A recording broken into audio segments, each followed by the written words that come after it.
Welcome to the word of the day. Today's word is antibodies. All right, so an antibody is a word that is really current right now because of the pandemic. Antibody means, well, first of all, it's a noun, it's a thing.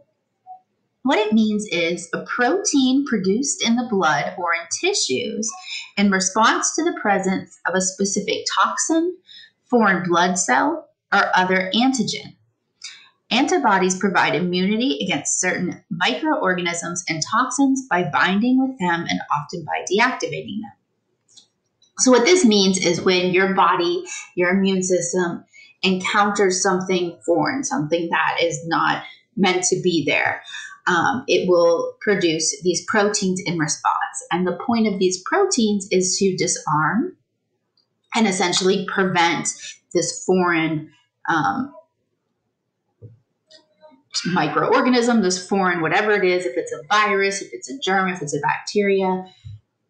Your body produces antibodies to try to stop that, to try to neutralize it. And they have this Y shape with this little kind of, I don't have a better word for it than just sort of like a cup or like scoop-like end so that they can bind to things. So you can think of antibodies as like little warriors within your body that are going, attaching to the germ or the virus, binding to it, and then stopping it, neutralizing it, taking its energy. So, connections. So, there are synonyms and antonyms for antibody. Synonyms: antigen, immunizer, vaccine. So, a vaccine has sort of the same purpose as an antibody, and often antibodies are used in vaccines. Antonyms, things that are the opposite, are germs, bugs, viruses.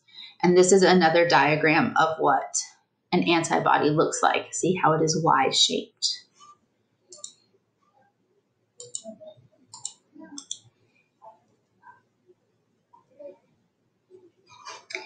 All right, so curricular connections. You might wonder, why are we learning about antibodies in our English class? Well, antibody is a great word to know right now, just for your knowledge in the world. Right now we're in virtual school because of the COVID-19 pandemic. People who have developed antibodies to COVID-19 might be immune to the virus. There was just some news this week about a man having it twice, but that's like kind of the first time we've heard of that.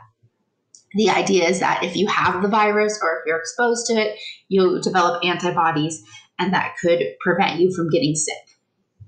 We can also use sort of the current events and what's going on. We can use these as an analogy to help us make connections to our reading. So today, when we read book 5, Odysseus is going to say something to Calypso that I feel like we could understand by thinking of antibodies.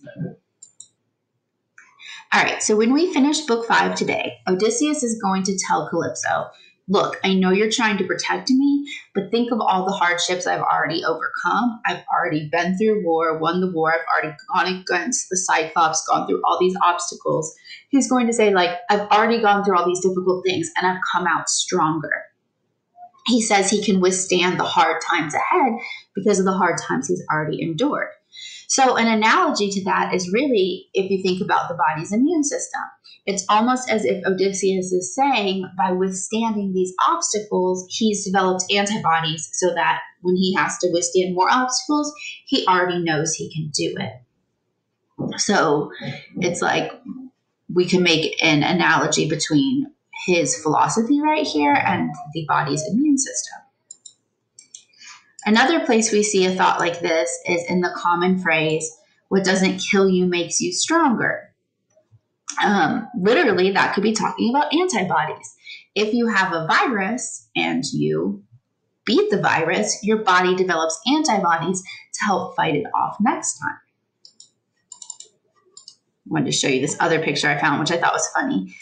This is a mouse who's been caught in a trap, but he is using the trap as like a bench press. He's going to use it to literally become stronger. I thought that was funny. I don't know. It's kind of morbid. It's pretty funny though.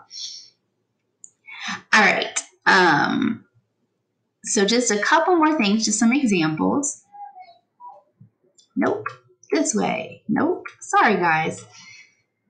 Sometimes you just have to laugh at yourself. Okay, so some examples of antibodies being used in both a literal and a figurative sense.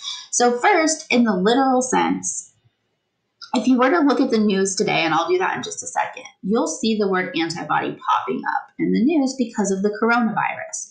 So this is from the CDC's website. They had guidance on antibody testing. This was an article saying that nearly everyone who recovers from the virus has antibodies. Another article about how antibody testing can be helpful. And then I also wanted to look at a figurative use of the word, how you can use antibody in an analogy to make a connection. So I don't know if any of you guys were able to participate earlier this year in June. I think it was June 4th when we did a Black Lives Matter rally on Hosea Williams. And this is a picture I took during this moment. I think this was at 2nd and Hosea. And I wrote this little analogy, a simile, which is a type of analogy. Lining up and down Hosea with signs of support, the protesters acted as antibodies to protect the community from racism and white supremacy.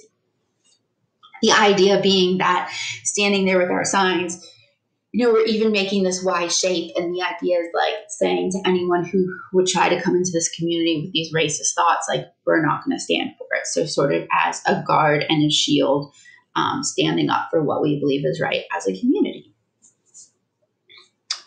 So that is the word antibody. Just a couple more things just to show you a little bit more about it. I found this great GIF of what an antibody actually does, but I couldn't embed it in my Prezi. So right here, it shows you how antibodies work. They send a signal to the immune cells. The cells arrive and they attack the foreign, this is a cancer cell in this case. So the antibodies attach to the germ, the bacteria, the virus, and then they signal for the white blood cells and the immune cells to come and attack.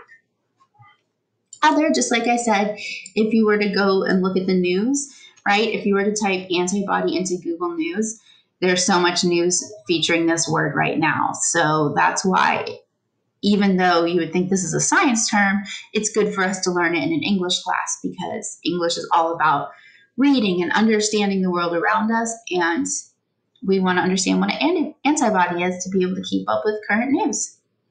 All right, well, I hope your mind expanded. My mind certainly expanded when I was searching about this word. I hope you guys have a great day. And that's it for now.